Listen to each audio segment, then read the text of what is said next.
Hello, and welcome to the Writers and Illustrators of the Future podcast. This is John Goodwin, your host. This podcast is dedicated to the aspiring writer and artist and will provide inspiration and tips from top professionals in the field.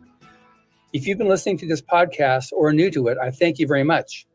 I would also appreciate if you took a moment to follow it on whatever platform you use to listen to your podcasts. Today's guest is an author I've previously had as a guest and whose books I really enjoy, Douglas E. Richards. I just finished reading his latest novel, Portals. As I wrote in the review, he's got to be an alien based on the author's premise to write what you know.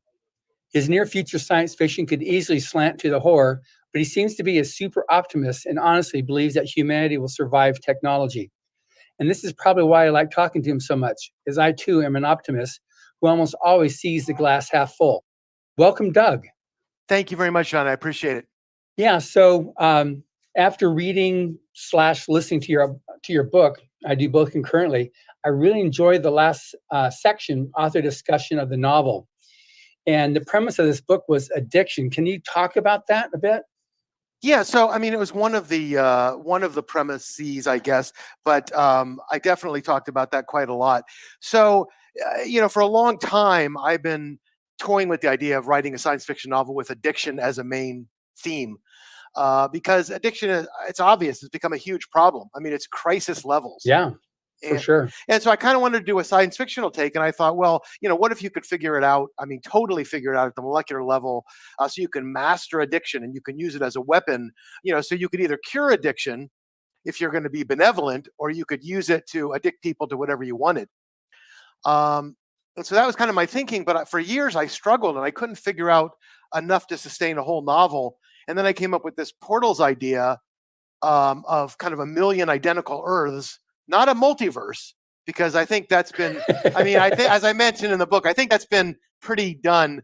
I mean, I didn't want to jump on that bandwagon. It seems like, you have a toothpaste commercial, it's got a multiverse theme. It's become pretty done. So, but it's different. These are kind of terraformed planets. Who knows who built them, but they're all connected, a million of them. And they all started with an initial stock of humans, but they all diverged. So they're not like identical versions of yourself in a million multiversal planets. These are all different people and cultures. And so I wanted to see what that would go. But addiction definitely plays a big role. And I was able to thread that into this novel and really address it. Yeah, and what you did with it, though, too, is, and working with the technology, and this is one thing I enjoyed on the previous books of yours that I read, the technology is all either there or almost there, and it's a real fine line between what is actually science and what is science fiction. How do you do that? Because that's pretty amazing. When I found out how much science, I used to think it was all science fiction, but now I realize how much science you actually have in there. Yeah, I mean, I've gone through a real evolution myself in a number of ways. When I first started writing these novels, I used to think, and I've mentioned this maybe even on this program, but I used to think I was going too far. Like, some science fictional ideas that I had were way too far out. We could never do this.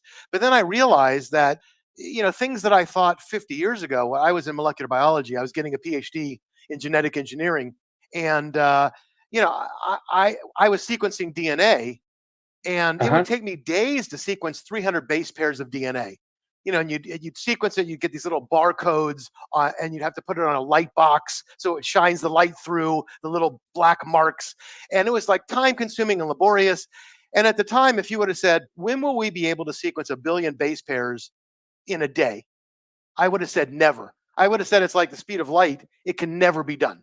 Okay. And yet, 40 years later, we were sequencing many billions of base pairs in a day. So I realized the things that are impossible today I think everybody's coming to realize, are just around the corner. That the pace of our accelerated scientific knowledge is just increasing to ridiculous levels. Yeah, and your use of a senior race, which is alluded to, but not really gotten into, to solve that dilemma of interstellar travel was pretty clever. But then when I started looking at then this whole idea of portals, he said, yeah, that's even part of the science as well. I went, oh my gosh. So how does that work? Yeah, so portals. So basically wormholes that link worlds that you can kind of step through and instantly travel to another world. And that seems pretty far fetched. And yet the U.S. government itself is actually studying this, which is really amazing. The there's the defense agency has been looking at UFOs, and that was the subject of my last novel. And they've even written papers. So here's a paper, and you can Google it, that the Defense Intelligence Agency actually put out: traversable wormholes, stargates, and negative energy. So pretty mind-blowing stuff. These guys are really searching, but the idea is that a wormhole is kind of punching a hole through time space. And scientifically, time space is something that gravity impacts. That's what gravity is. It kind of pushes into the fabric of time space like it's a trampoline. And so, it pushes on the trampoline, and then it causes everything to roll toward it. If you have a heavy object on a trampoline, then if you put marbles, they'll all roll toward the heavy object. And so, Right. so if you could control gravity, you could control space-time. And so what this paper says, again, written by very serious people at the Defense Intelligence Agency, if you could have anti-gravity, you could create wormholes pretty easily. Okay. But then the people think, okay, what, because again, if you can control gravity, you can control space-time, and you can do this stuff. But everybody says, well, okay, anti-gravity, that's just science fictional also. But maybe not, because scientists for a long time have been talking about this stuff called dark energy. And dark energy, the universe is expanding faster than it should be. It's pushing apart. There's a force that's pushing it apart.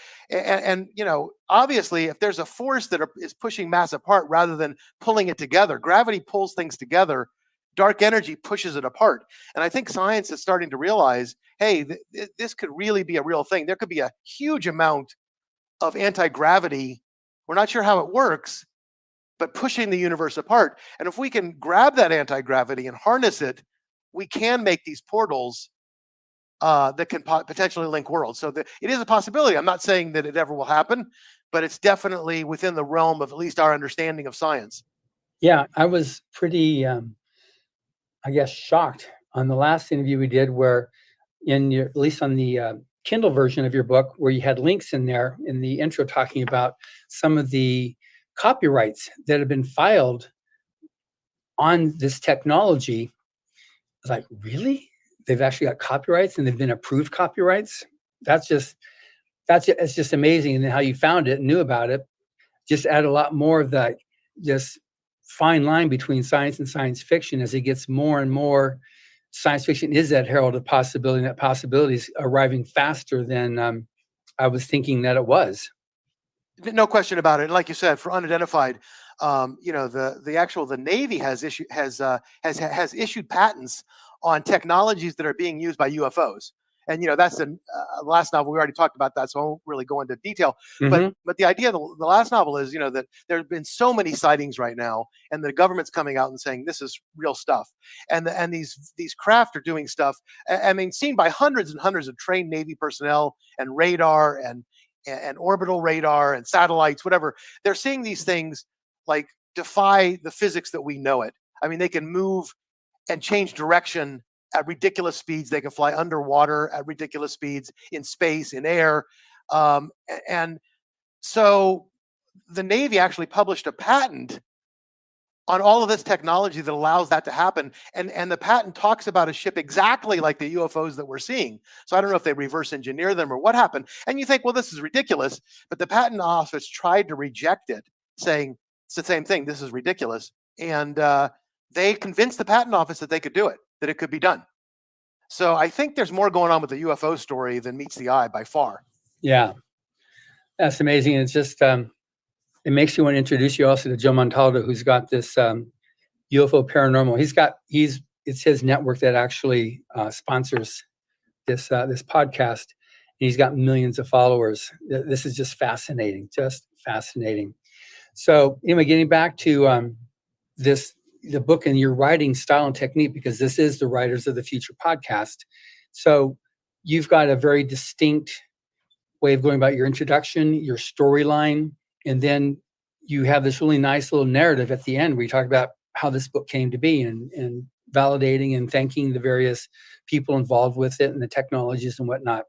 So how did you come upon like your style?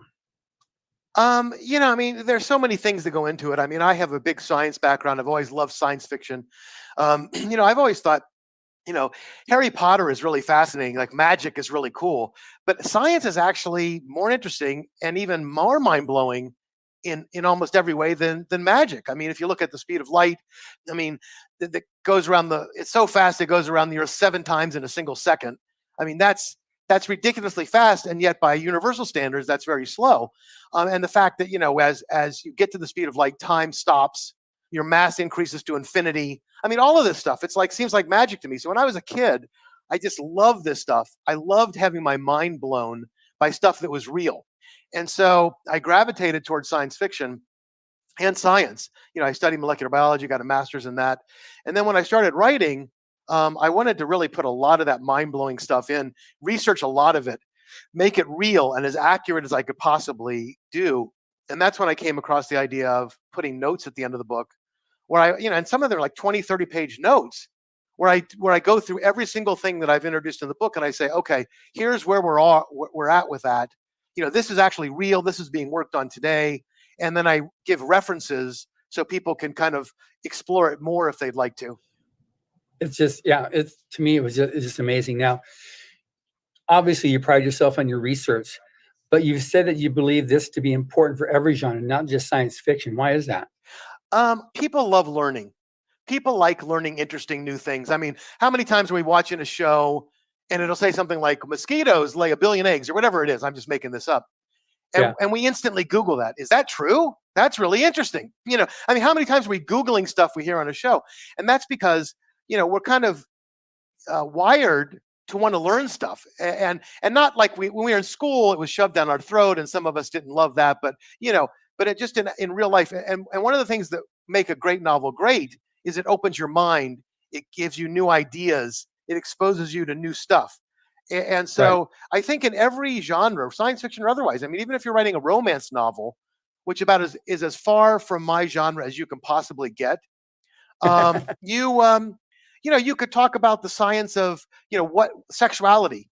I mean, why are people sexually attracted to other people? What about us that we see something, we see a picture of a woman, for example, and suddenly you have a heart rate change or, physiological things happen just out of vision. So, I mean, it adds authenticity and interest to anything you're writing. And it can help you in really unexpected ways. I can give you an example that I think is pretty interesting if you want. Yeah. So I think the example is, and this happens all the time, but I'll talk about my novel, The Enigma Cube, and it kind of plays into what we were talking about, portals and anti-gravity. So for Enigma Cube, the premise was going to be, what if you could control gravity? Okay, completely control gravity.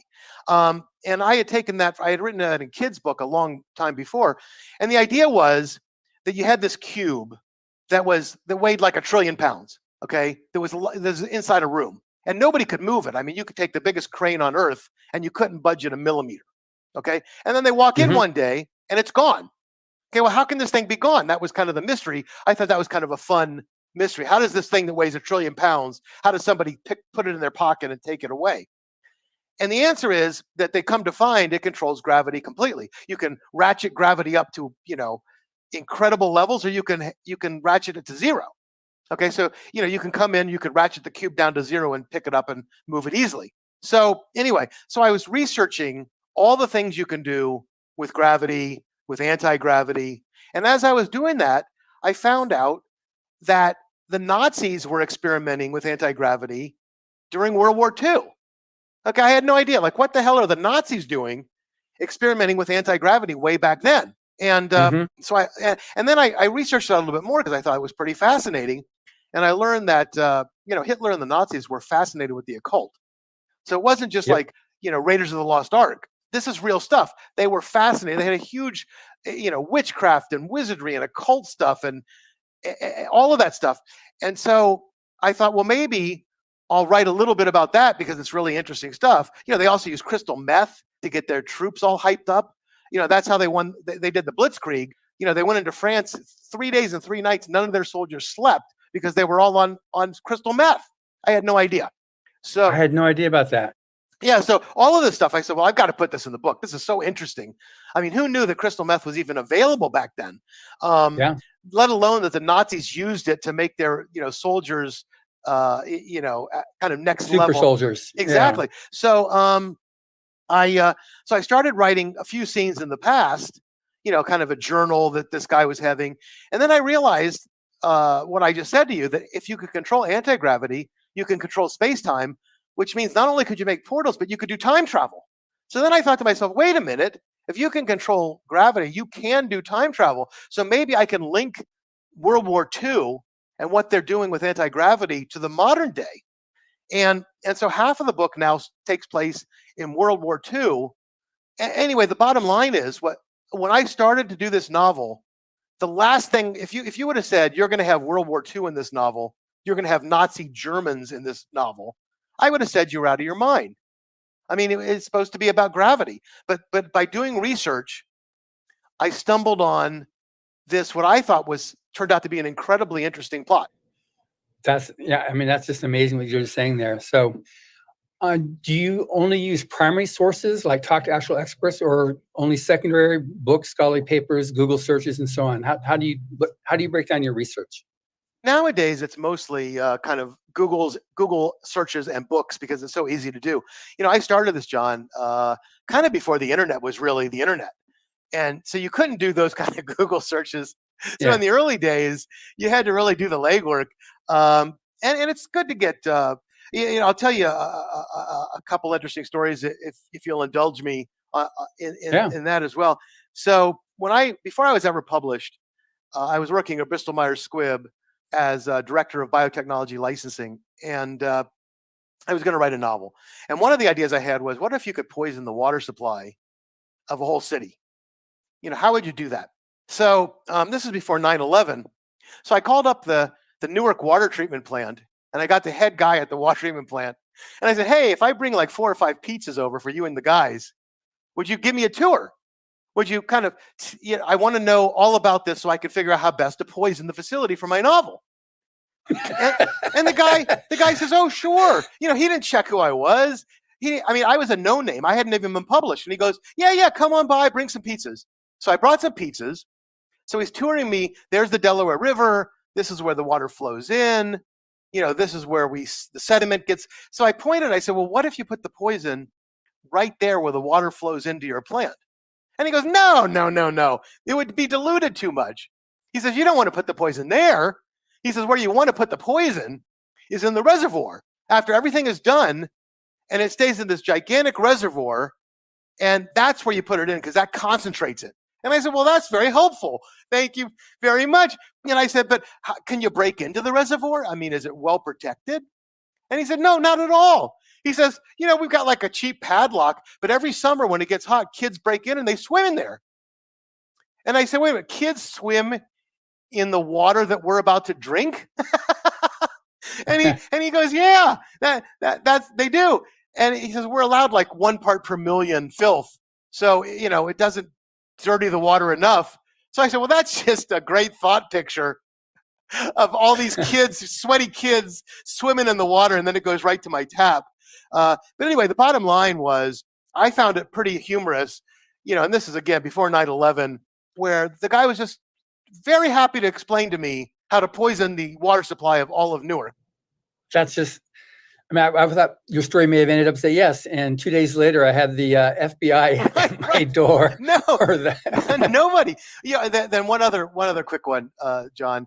So I was early on. I was doing a book on psychopaths, and this one I'm actually re-releasing because I sold it to Tor, which is a major science fiction publisher, and this is a long time ago, and it was never in Kindle Unlimited, which is kind of a big thing now, where people get their Kindle books for free on a monthly subscription. So I've got the rights back from Tor, and in March I'm putting it out again. But anyway, it was about psychopaths, and so I was studying the heck out of him. And the reason I wrote it is because I learned that there are differences in brain chemistry, brain physiology between psychopaths and normals. And that like 1% of the population is psychopathic, which is astonishing to me. So I wanted to study the heck out of that. Anyway, I came across a guy who goes into prisons and studies psychopaths, interviews them, gives them MRIs. He's at the University of Wisconsin. And so I called him up and I said, hey, I'm researching a novel. And it was really fascinating. I mean, so you really do get better information and more interesting information when you do primary research. Because this guy, he goes into the prisons. He doesn't. You think they have a Hannibal Lecter mask, and they're chained up. Yeah, that's what I was gonna say. Yeah, they don't. I mean, the guy goes in, and they're completely unchained. He's alone with them in the room. And I said, "You're alone with a psychopathic murderer?" And he says, "Yeah, it takes him getting used to." I said, "Getting used to? Man, you've got cojones the size of Texas." Yeah. But he said, "Well, it takes him getting used to, but actually, they're model prisoners because they're very selfish, and well, they're already in prison. They want to be treated as well as possible, so it doesn't gain them anything." So they tend to be model prisoners. They join all the the groups, and they kind of try to fake you out so they can get off early. Sure, that makes sense. Yeah. But that's something you wouldn't get unless you actually talked to somebody that did that, Exactly. that worked in there and saw that. Exactly. Now, one thing that's interesting too, because you do, like on this book Portals, there's a lot of scary technology there, and one of the videos you recommended at the back of the book about this thing was a video on slaughterbots. That was crazy insane. How close are we to that? I sure hope we're not close at all, but I fear. Oh, me too. Yeah, I think we probably are, John. To be honest with you, like I say, technology is advancing so rapidly. Just to give the audience kind of a sense of what these things are, and by the way, Google the Slaughterbot video, SLAUGHTERBOT, Slaughterbot, and you'll see it on YouTube, and it's really well done. But it's science fiction, everybody. Yeah. The video is not a real live present. It's a movie, a short movie. And they did it though to scare people purposely so that they would lobby against this becoming a reality. But basically, it's like these little teeny drones the size of flies, let's say, and they packed with explosives, and they can zoom around at ridiculous speed, and they can target anybody. They could just, they just slam into your forehead and your head explodes. And so they can take out, if 20 people are standing around a mall, you can have a swarm of these guys, boom, boom, boom, and simultaneously all 20 of them are killed. So it's super scary technology. And obviously it's irresistible to use in a novel. For sure. That was like it made sense. I was like, why do you open with this thing? And like, you got these things, okay, that's cool. But then where'd it go? It was gone. And then all of a sudden at the end, like, Well, but I call them Yondu drones because that's another way for people who haven't seen the video. But I think most of us have seen Guardians of the Galaxy, the first one. Mm-hmm. And, right. and if you remember Yondu, the blue alien dude, with the kind of the fin on his head, and he controlled that arrow. And in the beginning, you're thinking, oh, what's big deal? So he can control an arrow with his mind. He threatens one guy with it. But when you see the power of it, when he gets crash landed on the planet at the end. And if you remember, there's like 40 guys spread out all over the place with guns. And he just, that arrow, he causes it to go through each of their heads in a second. I mean, it just zips around like a pinball and just takes out like 40 guys in seconds. Mm-hmm. And I thought, wow, that's really the coolest weapon I've ever seen. And so I wanted to incorporate, and I have in a number of novels now, because it's just such a cool and scary weapon. Yeah. To me, the S word has more emphasis for me than the C word, but yes. Yeah, scary. No, I mean, if you're a writer, though, again, if you're a writer, you kind of enjoy the concept. If you're a human being, you kind of hate the concept.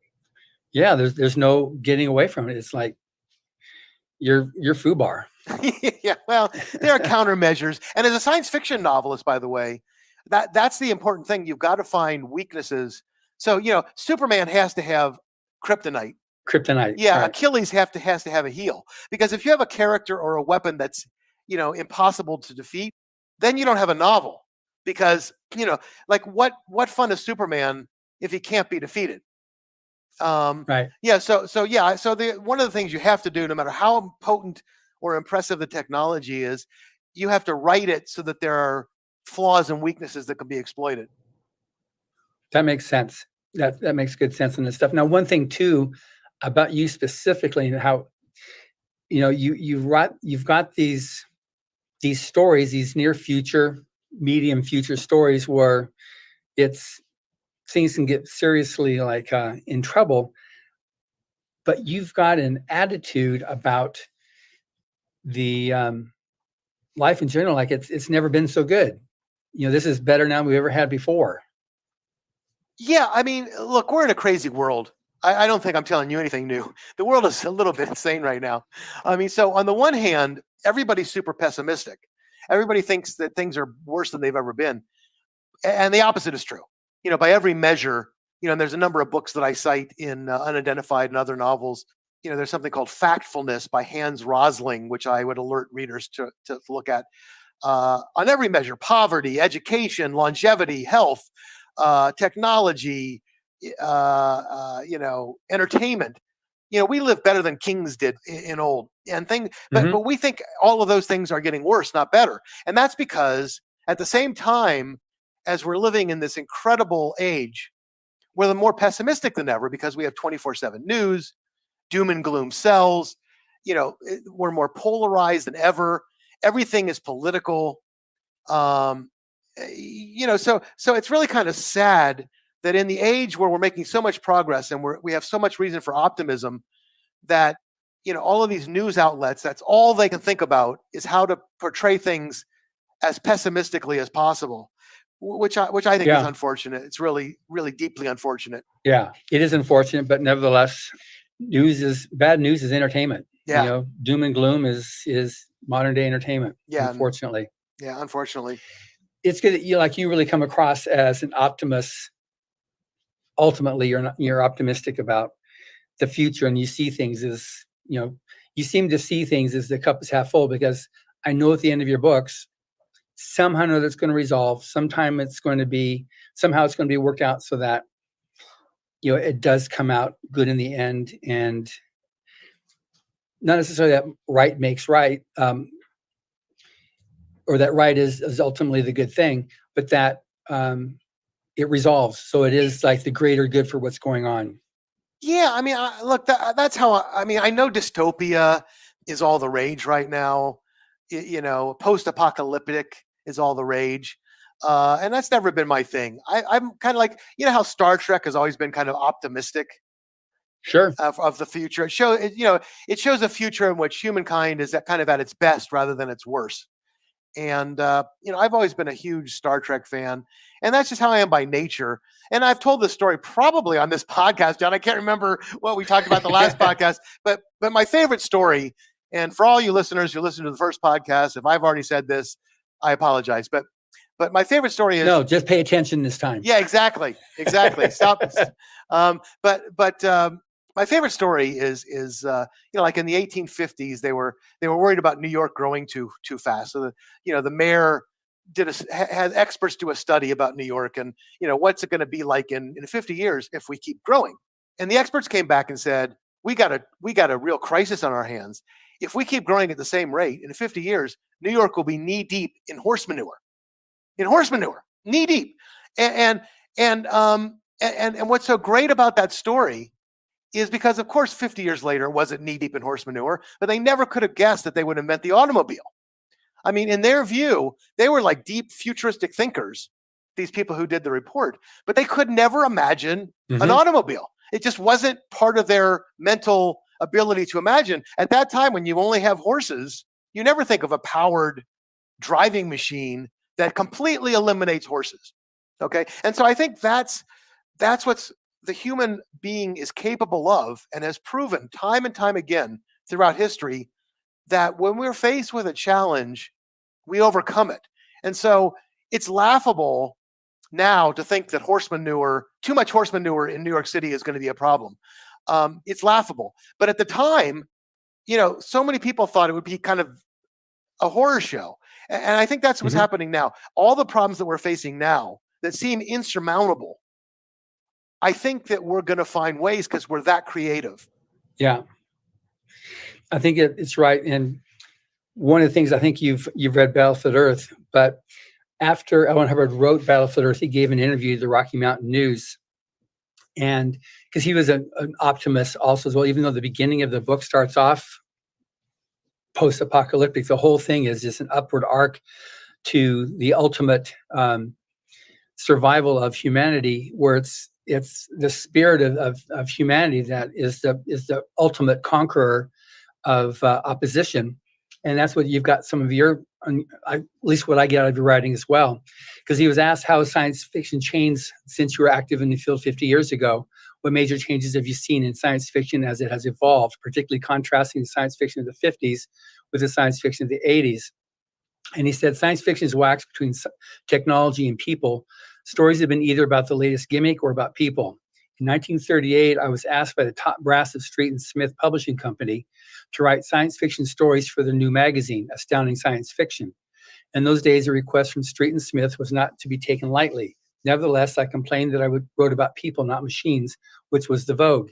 They said that was just what they wanted, and to go ahead, I did. Until then, SF was virtually nothing but hyperspace drives and time machines and various mechanical gimmicks. The human element was secondary. For me, the human element and human potential is always primary.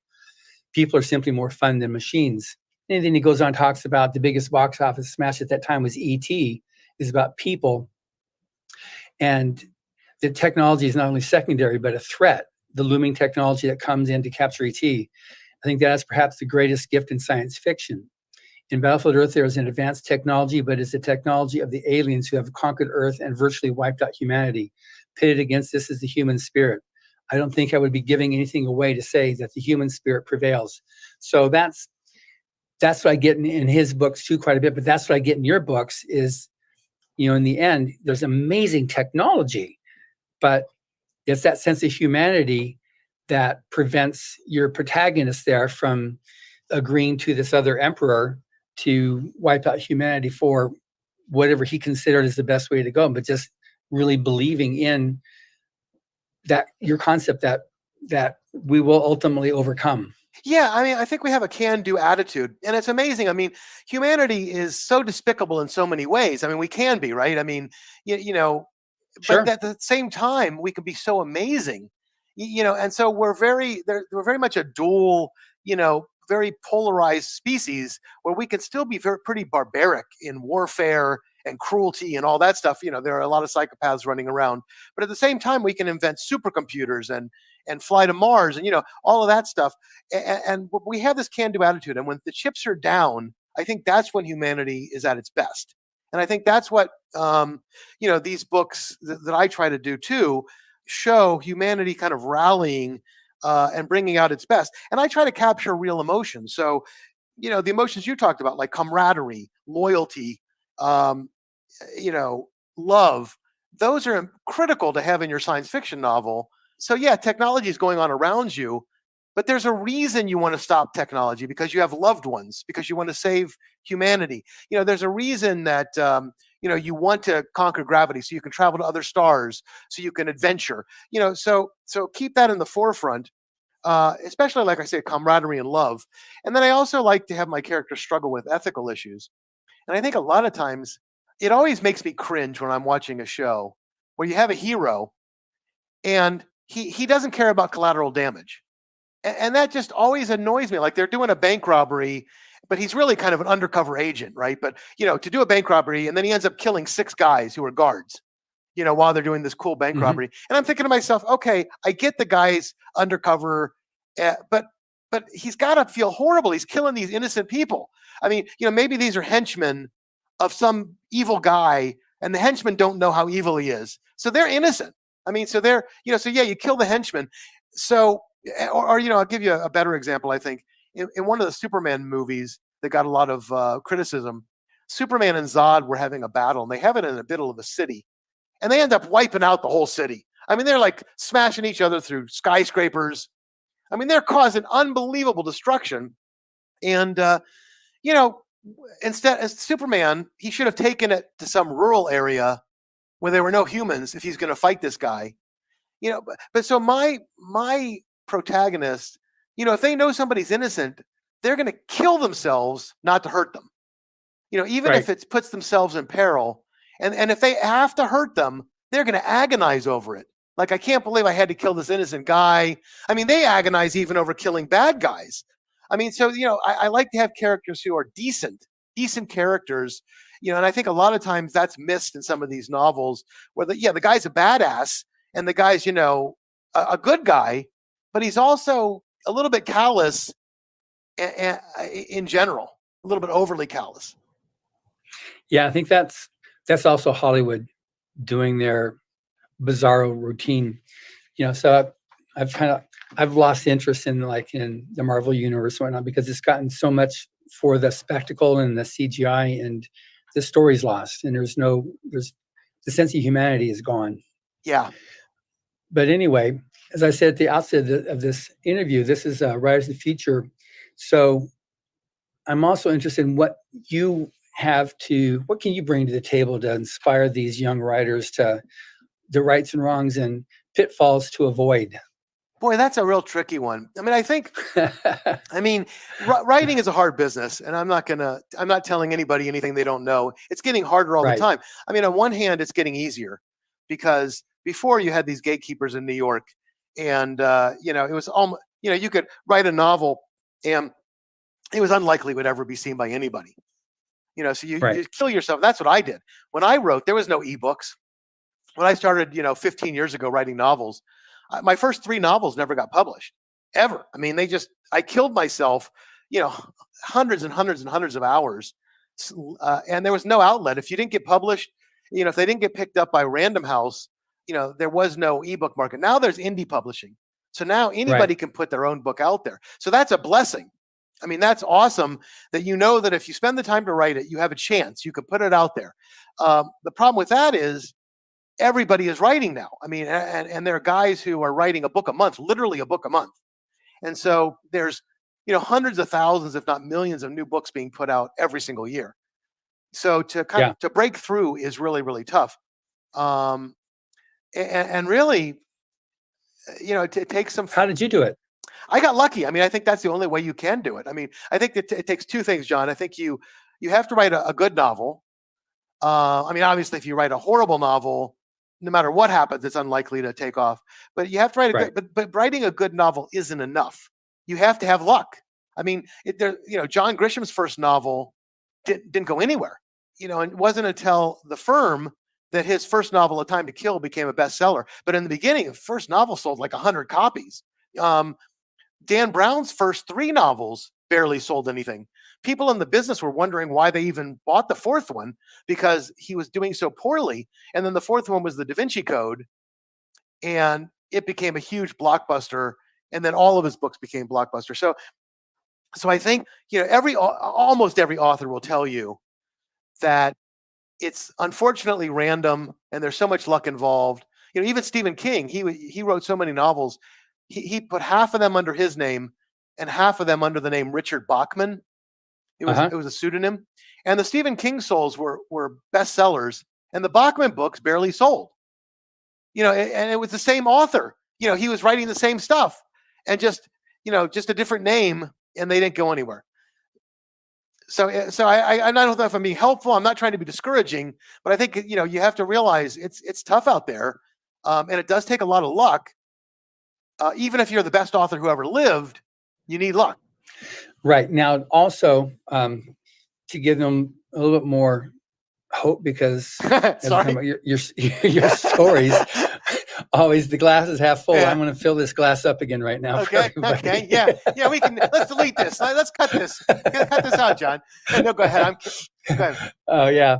So, because in today's publishing age, there are so many ways of getting out there. But one of the things, like Brandon Sanderson, who's one of our contest judges for Rise of the Future, said, he did the $41 million Kickstarter. He said up front, you got to have a big fan base to do what he just did. And some of the other authors I work with who are now having success with Kickstarters to fund their programs, their books, projects, have worked to build a fan base. They've got, whether it's going to be through their they've got a fan club they're building, and they've got big social with TikTok, Facebook, Instagram, or they're doing something with writing groups, whatever it is, they get something where they start building some type of recognition. People like them, they're likable people, and they just don't. The hat of an author is no longer just a person that writes a book. You've got to be willing, like we're talking right now in a podcast, which will go out now to, right now we're up to about 2 million people listening per episode. So a lot of people will hear about you, and hopefully the interesting things that we've talked about will inspire them when, wow, I'm going to check this guy out and do it. So I think there's a big part to that as well. And I bring this up because in Portals, you said you'd stopped doing podcasts and picked up again when you did the Writers of Future podcast and Coast to Coast, and then started doing others as well. Is that something that you found helps fan the fire at least? Yeah, no, definitely. And sorry. Hopefully they're gonna want to learn more about me rather than just be depressed. No, I did in the early days when Tor bought the book. They booked me on so many radio shows and podcasts. They didn't even have podcasts back then; it was all radio. And I talked about psychopaths because the book was about psychopaths, a science fictional treatment, but about psychopaths. And so I became like a world expert on psychopaths, which is not kind of what I set out to do. And then I get like emails from psychopaths. Hey, I'm a psychopath. I'm going to be in San Diego. Let's have lunch. And I was like, okay, I'm sure you're really interesting, but I probably don't want to tell my wife I'm having lunch with somebody who writes me saying he's a psychopath. Right. But anyway, no, so I stopped doing them. I got kind of burnt out. But you're right. I mean, it is important. You've got to continue. It is more than just writing. You do have to, find a way to get noticed. And look, on the optimistic side, there are a lot of people making a living now as writers. Sure. And so, to make it really huge and to become a huge name, but to make $50,000 or $100,000 a year, to be able to write full time, there are a lot of people now who are able to do that through writing. So, and science fiction is a great genre, by the way. I mean, it's really more popular than it's ever been. Yeah, that's for sure. Now, there's all kinds of ways to sell your books. You've got, into the bookstores through the traditional lines, the printed books. You've got ebooks through Kindle. There's the other like Kobo and other ebook outlets, and there's the audiobooks, which I've enjoyed listening to your stories as well. How is it that you find, or how do you find the different platforms as, I guess, from a financial viewpoint to make it as an author? Which is it, all of them gets added up, or is there certain ones that work better for you, be specific with science fiction, or how would that go? Yeah, it's a tough calculation. So I after the Tor novel, which is a hardcover, they did a beautiful job, but they charged $25 for the hardcover, and at the same time I was selling $6.99 ebooks, and I was making $5 for every $6.99 ebook that I sold on Amazon, and $2.50 for every $25 book that Tor sold. And so, the economics didn't make any sense. So since then, I've gone and published my own novels, and a lot of authors like Andy Weir, who wrote The Martian, 50 Shades of Grey, they started as independent novels. But one of the problems is Amazon is kind of the 9 billion pound gorilla, so they dominate, and they have this Kindle Unlimited program, and now most readers are in Kindle Unlimited, and so if you have to be exclusive to Amazon in order to be in that program. And so if you're on Barnes and Noble and Kobo and all the other platforms, you can't be on that program. And that can be really painful because so many Amazon readers use Kindle Unlimited.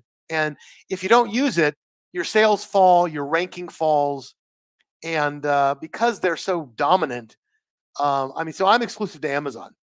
And I don't want to be, but Amazon is pretty clever. And they make it so it's really hard not to be, for the most part. Right. Do you have all of your books, or do you have some books that you have on traditional and other books through Amazon and other books some other way? Right now, all of my books are exclusive and on Kindle Unlimited. Obviously you can get them in bookstores. You can get paperback copies. The audio is done through Audible or Podium. Well, that's Amazon. Yeah. Yeah, but I mean, You have Podium as well? Yeah, this Portals was Podium, so they're widely distributed. But yeah, I think this is one I'm writing right now. I think I might go back to traditional publishing, just to try it out, see what it's like one more time. I've kind of stayed away for a long time, and I think a lot of people do a mixture. A lot of authors nowadays do some traditional and some indie. Yeah, no, Todd McCaffrey, Anne McCaffrey's son, who picked up her universe with the Dragon Rider series.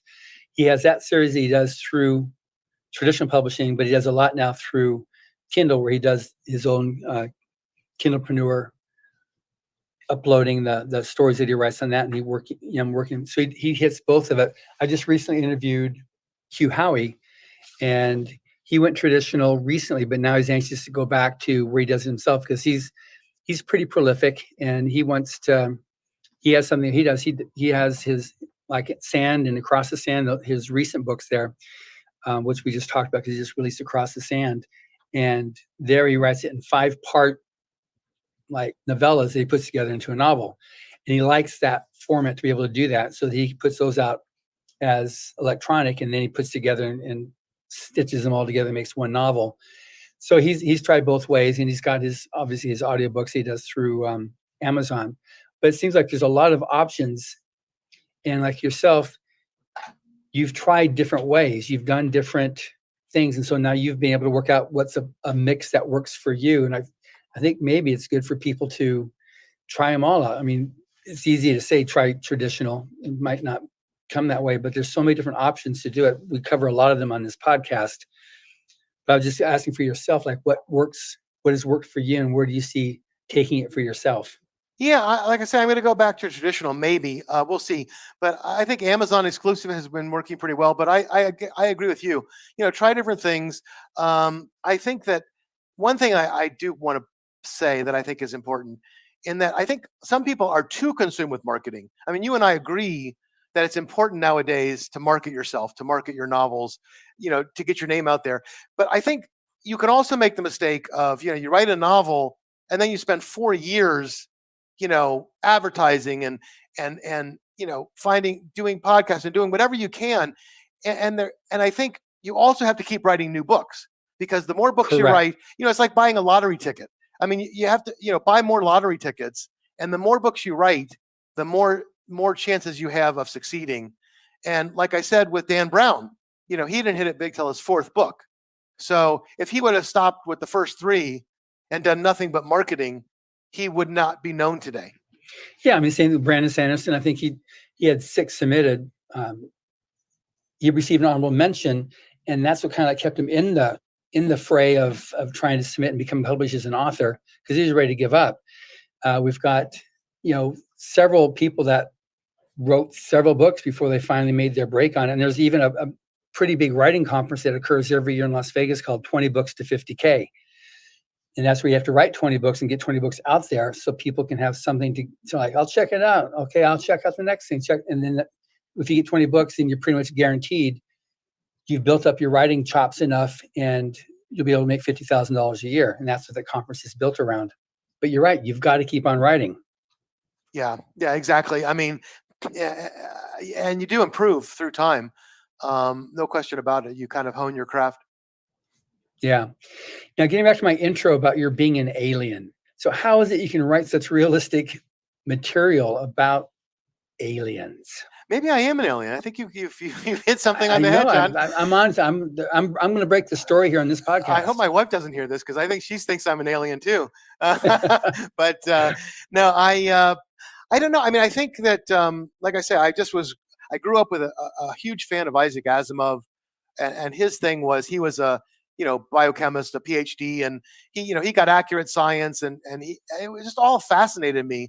And so to me, the most fascinating isn't just imagination; it's imagination that could be real. That's what makes it more interesting, in my view. Isn't just something you throw out there we all know is impossible, because that makes it fantasy.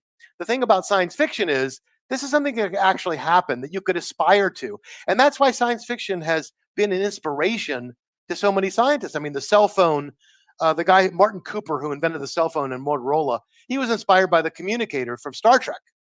Hmm. And there's so many examples where science fiction has absolutely inspired scientists to go into science in the first place and to create specific inventions. The MP3 player was also inspired by Star Trek. Being able to, because in Star Trek: The Next Generation, when Picard would say, "Hey, play Beethoven," and the Beethoven would magically start playing. So yeah, I think that for me, putting out some really far out wild ideas, but also anchoring them in actual fact is kind of the most interesting thing to do. Yeah, it is. And I think it's, at least for science fiction, it's interesting. I'm right now, because anytime I do a podcast, like, I have to read at least one book of who I'm interviewing, just so I can have a sense of who they are, and what kind of personality it is. I'm reading a fantasy right now, and I've read a lot of science fiction over the last couple of months. So this is like the first fantasy, and it's such a different world. And you can't, like, in writing fantasy, you're not based upon, like, all you can base it upon is other fantasy or some agreed upon rules. Whereas in science fiction, you are, and fantasy is amazing storytelling. Don't get me wrong in that. It's just a whole different critter. So with science fiction, though, to make it really sell, there's got to be that plausibility factor, and that bridge from science fact to science fiction has got to be so smooth. At least for me, you've got the stuff, way back, which my first love was the E. Doc Smith on the Lensman series, I got to say, and That was great stuff. I read that too. Yeah, that was great stuff. That's got my love for science fiction. But that's, like you're referring to, fantasy. It's just by magic that this came to be, but with current science fiction, at least the science fiction that I enjoy reading, and like what you write, there's got to be that sense of reality and plausibility to it. And we've made enough discoveries with science, I guess, that it makes it easier for a science fiction writer to explore these things that before was just so far out there, that now it's like, wait, which part is make believe, which part is for real? Yeah, have you had to go ahead? Sorry. Go ahead. No, I was going to say, it's interesting about Facebook or social media. There's so many horrible aspects of dangerous aspects of social media. But one thing that I love about it is, they know what your tastes are. So if you look at articles about science advances, they'll send you more of them, and then the more you look at them. So if I look at my Facebook feed, it's nothing but like breakthrough science articles. I mean, it's great, Yeah. like one after another. And so I keep on reading them, and they keep on sending more. And it's really amazing, all of the things that are being worked on around the world. And science builds on itself. So the more Legos you have, the more things you can build. And so Sure. the more we advance, the more tools we have. As we get supercomputers to help us, as we get more and more understanding, it's just accelerating. And it's pretty wild. On a daily basis, I go through my news feed, and it's just insane, all of the breakthroughs that are happening around the world. Yeah. I was recently interviewing Jonathan Mayberry, and he's got this Joe Ledger series. And we talked about it, and he said he's had some things where he's had to, because of the technology he had in there, he had to take out of it because some of the stuff wasn't okay to write about. Have you had that come up before with your stories, where you had to, like, keep some of the stuff out? You mean because it was like intelligence agencies were worried about it, or? Yeah. No, I really haven't. No one's ever really contacted me. Once I got contacted a long, long time ago, early on before I was published, when I found some. It's a long story, but no, not really. I haven't been impeded. Yeah, I was just curious if sometimes, at least near future, maybe because you're a couple hundred years in the future, the near future, it gets like what really is plausible now versus like some of the high tech military gear and activities and tools and toys that they've got are. He had to take some of the stuff out because it was for real. Yeah, and no, he had to. Yeah. I'm about 15 or 20 years in the future, and it's yeah. I mean, I don't name, like, I don't do. if I was going to use a technology that was real, I wouldn't if you call it, the F-18 or whatever it is before the F-18 comes out, then I think you're going to get in trouble. But if you just make up a Sure. fictional name, so you can describe the technology as long as you don't, point to what base it's coming out of or, give specifics, I think you're okay. Yeah. And just to clarify my comment, I said, medium future, and you just said 15, 20 years in the future. That makes what I read even a lot more scary. So anyway. well, it's pretty. I call them near future thrillers, actually. Yeah. But a lot of them lately have used alien technology or far future stuff, but it all takes place on Earth. I mean, I think that's most of my novels basically take place on Earth, and they take place with people like you and me, who are kind of in our culture, our society, where there's television and there's cars and whatever. But I can also, like the Enigma Cube, it's an artifact, an alien artifact, that can control gravity that they find. So it's far out technology that could be thousands of years away, but it's here on Earth and in modern time. Right. Yeah. So anyway, I'm glad you've got the glass half full, and because I do like the end, how your stories always end. It's just, now that I know that it's within my lifetime, probably, I'm a little bit more like what's coming up in the near future. You have to read. You have to read more, John. Come on, there's plenty more. I mean, I know you're super busy because you've got to read everybody's novel who comes on the show. So I'm just kidding, but there are. No, I enjoy reading your stuff. I will be reading more of your stuff. That's for sure. I'll get through this next window, and in the next 2 weeks, I'm going to Superstars, and I got 6 interviews there. So I got 6 books I'm jamming through right now to get ready for 2 weeks from now. As I said, I'm in the middle of this one epic fantasy, which is my mind's wrenching, getting to this whole other mindset to read epic fantasy as compared to epic science fiction. But it's not a bad job where you get to read a lot. You get to read I know, I do. Yeah. I do enjoy that. That's for sure. Yeah. So now we're getting close to our hour. So I'm just curious, for those that are not familiar with your work, what do you recommend? That's a really impossible question. I think Infinity Born, I think is a really good one. I mean, in general, they're all similar in the sense that, they're all thrillers, a lot of action, a lot of twists and turns, a lot of reveals. I mean, that's what I pride myself on my novels for being twisty and fast paced and page turners. And so they're all that way. They all have strong protagonists, and I like my characters to always be. I like women and men alike to always be pretty darn bright. So they're brilliant people, and I also like them. When I do action scenes, I like them to outwit the bad guys. I don't like them to just, have bigger guns, or they're better karate guys. I like them to use their brain and outwit the bad guys, and that, to me, that's the ultimate action scene, where it's all about being super clever rather than being super strong. Yeah. And so they're all kind of alike. So I would recommend going to Amazon if you're interested, and just reading the synopses of various novels and seeing which one looks the more interesting to you. Good. Yeah, I've enjoyed Unidentified, Seeker, and most recent one was Portals, and they're all amazing stories. They're all near future, and they're definite page turners, as you stated.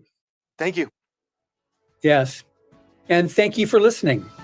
Subscribe to the Writers of the Future podcast wherever you get your podcasts. We've also been syndicated on the United Public Radio Network, where you can find these podcasts as well. Writers of the Future series can be purchased wherever books are sold in the US, Canada, the UK, Australia, and South Africa, and available everywhere via Amazon.com. We are especially appreciative of our sponsor, Carnation, for supporting this podcast. Carnation has been making delicious milk products for over a century and is still going strong. Writers and Illustrators of the Future are contests created by L. Ron Hubbard to provide a means for the aspiring writer and artist to be seen and acknowledged. It is free to enter and open to amateur short story writers and artists of science fiction or fantasy. Again, thank you very much, Doug. Thank you, John. I appreciate it.